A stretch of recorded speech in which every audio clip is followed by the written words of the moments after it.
All right, welcome to the Nick at Night show. Today I have our first guest ever on the show. He's a writer, he's a go-getter, and he's a certified cold plunger.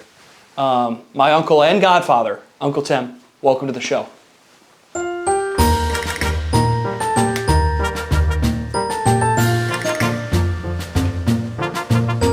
I have absolutely nothing to say. Why read? What's the importance of reading? It enlarges you. You have a small little piece of the world you call your own. Some people are in it. You do your routine, and reading expands that, almost infinitely. We're in Uncle Tim's library, which really his whole place here should be considered a library, not just the library, because there's books everywhere. Well, that is because your aunt has an enormous amount of books as well, and we've always had a lot of them, and we've had to move with them. And I know you can get a Kindle with 100 books on it, and that's fine, but we both are tactile people. This is a product of our entire marriage finally Coming to fruition. Yeah. Well, it's a beautiful escape, because if you can just open a book, you can escape into another world. But with 1,000 books, you have 1,000 worlds. You do. And you go deeper into your own. Because one of the things about reading, whatever it is, there's plenty of escapists out there, but I think that's where some of the reading gets a bad rap. People are like, well, I don't need to escape the real world by reading. I can go do, whatever. Well, it's not necessarily escaping into fantasy. It could be just escaping into a world of knowledge. Yeah, I mean, right, it's an escape in the sense that we're getting out of our daily, we're stopping what we're doing, we're not looking at our phones, we're not doing all these other things. We're escaping into this sort of, absolutely, this little world. But by doing that, though, paradoxically, we're going deeper into our own. Because whatever you're reading, whatever you're into there, you take back with you. You don't just leave it in the book, right? That learning becomes part of who we are. True. And how we see things and how we talk to people and the experience. And, I don't know about you, but when I read fiction, somebody that does something awful or screws something up or says something, horrific, I look at that and be like, Don't want to be like that guy. I'm not going to do that. Yeah. There's learn from that. There's an ethical thing to that, right? We can learn how not to live. So yeah, there is an escape into that, but it's something we bring out as well, and it's kind of a symbiotic relationship with reading that we have and reality. It's not going into unreality.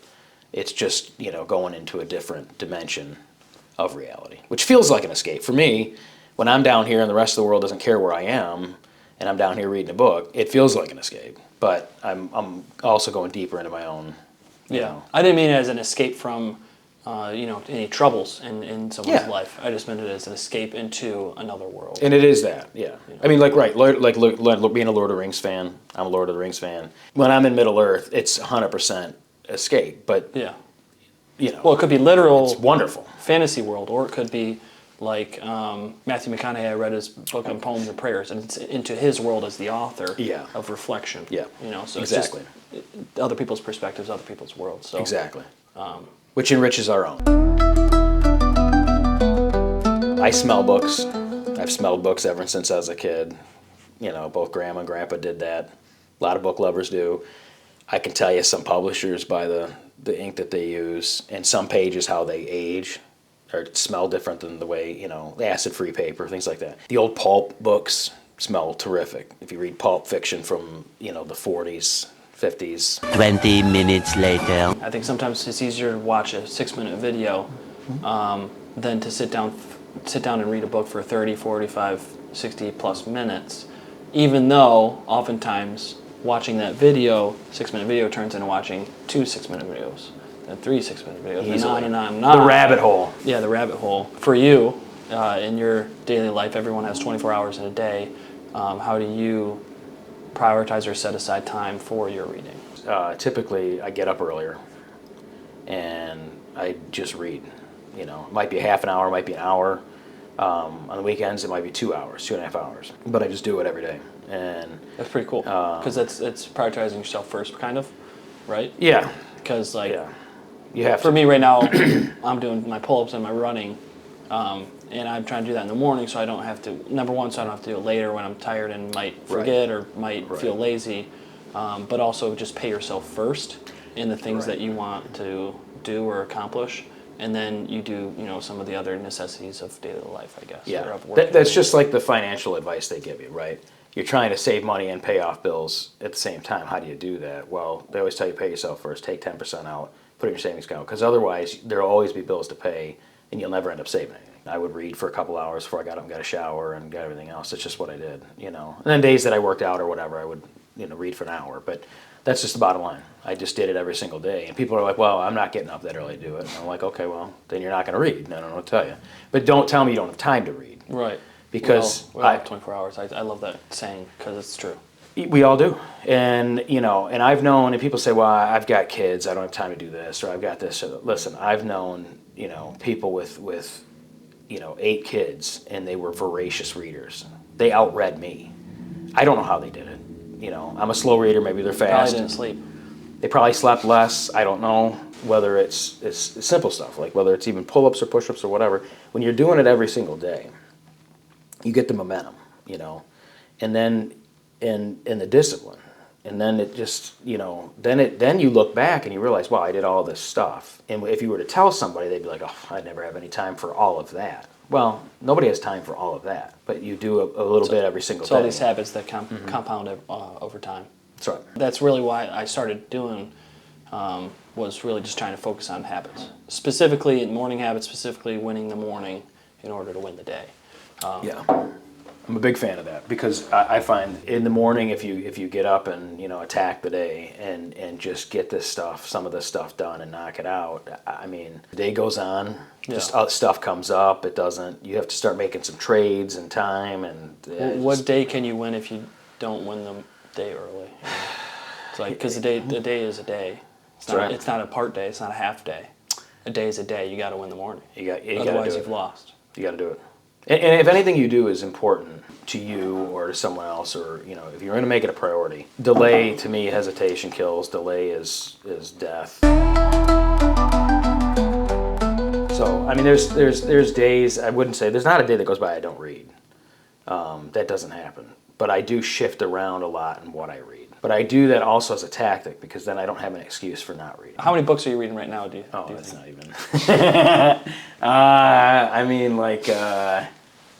I mean, in fairness, probably 60 or 70. Which sounds like you have a problem. I was reading this book, and then I started law school, and I was reading law every day, and I had this book, and I would dip back into it, and a lot of times I will go back like 2 or 3 pages, and I'll be like, oh, okay, I remember this. Occasionally, I'll forget who this character was, and I'll have to go back, but usually stuff will pop right back up. It took me something like 16 years to read that book. But you kept going back to that book because there was value. Yeah. If you see no value, do you recommend quitting the book? I used to not do that. Yeah, same. But then I realized that was more a function of ego. I finished this many books this year. Oh, I read that book, this 500-pound behemoth that was just terrible. Oh, I got through it, No, if it's not doing it for me, it's gone. Don't you have to read a book just to read a book? Right.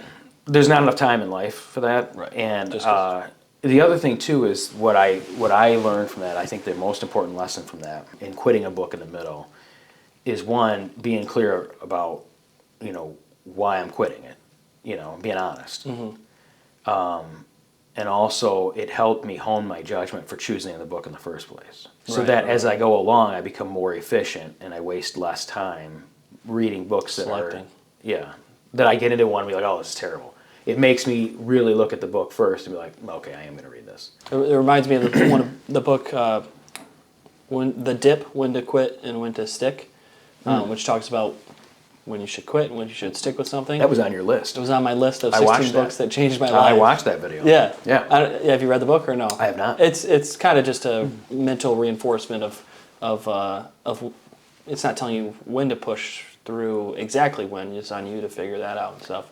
But I think that parallels with life and with books. In life, when you're pursuing something, sometimes it's worth it to quit and stop pursuing that and put your time elsewhere, put your marbles elsewhere. Yeah. Even though I'm big on hey, I'm not going to quit. Like it's the value of having that mindset of not quitting on things that you really want to pursue or become or be great at. Right. Because you can't do everything, but you can do anything. That's my belief. That's right. And I think that aligns or parallels that. with books. If this book is not worth my time, or if this, maybe some books are money grabs. People are just trying to make money or whatever, or sell a specific agenda or whatever.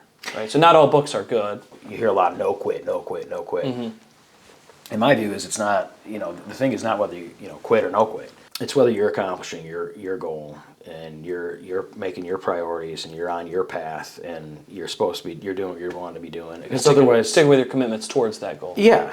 I mean, it's just one of those things where I don't. You might join a golf league and then, well, should you not quit that because you started it? No, it's ridiculous. But if you want to become a professional golfer and that's your driving, better be golfing. Yeah, every single day, then you're going to be out there golfing. And maybe you're tired, maybe it's raining, and maybe, you're hungry, but you're like, I'm not quitting. That's where it's different. And that's where quitting, I think, can help you because it can hone your judgment to what you really want to do. Here we go with the book tour. Okay, well, I don't know how you want to do this, but this is essentially what we're looking at. Hopefully you don't take any footage of the floor. I have stacks on the floor. Everything is done by subject area, not in alphabetical order. Subject area and book size, so I can fit them in there. Some things it blends or bleeds over. There might be a biography over here versus over here, but it's a judgment call that me or my wife have made. Kind of all in this area. It's sort of the medical part of the library, and then it sort of bleeds over into the biography section, which is essentially some stuff here and then all the way down. Here is philosophy, Western, some Eastern philosophy that goes all the way down here. There's some contemporary, ancient philosophy and so forth. Feel the vibe, feel the flow.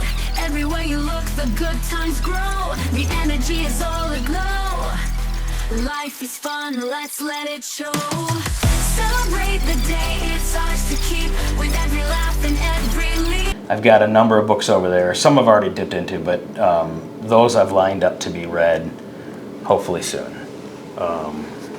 Most of them. They're all stacked up. So that's where they are, and then that's that. Thank you for the tour. Thanks for coming on a show. I want to end with this. You sent me a text a while back and you said, reading is not now, never was, never will be, a hobby.